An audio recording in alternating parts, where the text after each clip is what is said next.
అయితే టెంపుల్స్ ఉన్నాయో టెంపుల్స్ కమిటీలు, మార్కెట్ కమిటీలు, ఇంకా ఇతర నామినేటెడ్ పోస్టులు ఏమేమి ఉన్నాయో, లైబ్రరీ చైర్మన్లు మా మిత్రుడు సంపత్ చెప్తున్నాడు, నామినేటెడ్ పోస్టులు ఏవేవైతే ఉన్నాయో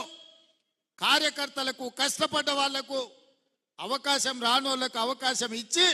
వాళ్ళందరినీ కూడా తక్షణమే ఆ పదవులలో కూర్చోబెట్టాలని చెప్పి వేదిక మీద ఉన్న ఎమ్మెల్యేలందరికీ నేను ఆదేశాలు ఇస్తున్నా. ఎవరైతే పార్టీ కోసం కష్టపడ్డారో వాళ్ళకే ఇవ్వాలి అని మాట చెప్పడానికే కార్యకర్తల సమక్షంలో కష్టపడ్డ కార్యకర్తలనే వాళ్ళను కుర్చీలలో కూర్చోబెట్టాలి, వాళ్ళకు పదవులు కట్టబెట్టాలి అని చెప్పి కాంగ్రెస్ పార్టీ అధ్యక్షుడిగా ఈరోజు రాష్ట్ర ముఖ్యమంత్రిగా